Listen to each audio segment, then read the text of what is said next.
अस्सलाम वालेकुम, आप देख रहे हैं PA न्यूज HD और मैं हूं आपके होस्ट सादिया बतूल।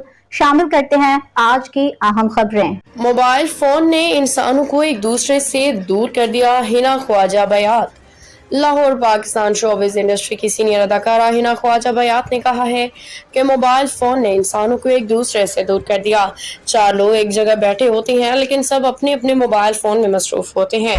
मारूफ अदाकारा हिना ख्वाजा बयात ने हाल ही में दुनिया न्यूज़ के मज़ाहिया प्रोग्राम मुज़ाकरात में शिरकत की, जहां उन्होंने अपनी ज़ाती पेशा वराना ज़िंदगी से मुतालिक कई दिलचस्प बातें शेयर की।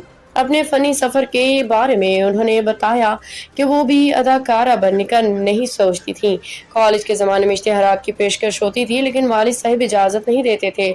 बादिज़ा सुल्ताना सिद्दीकी के स्टार पे उन्होंने एक ड्रामे में काम किया और वहीं से उनके कैरियर की शुरुआत हुई। सोशल मीडिया के इस्तेमाल पे उन्होंने कहा कि लोग वहाँ दूसरों की ज़ातियात पे कीचड़ उछालते हैं जो किसी तौर दुरुस्त नहीं। अदाकार भी हसास होते हैं और एक लम्हे के लिए ही सही उन्हें तनकीद ज़रूर महसूस होती है। न्यूज स्टूडियो से अब तक के लिए इतना ही। मजीद खबरों और अपडेट्स के लिए देखते रहिए PA न्यूज HD।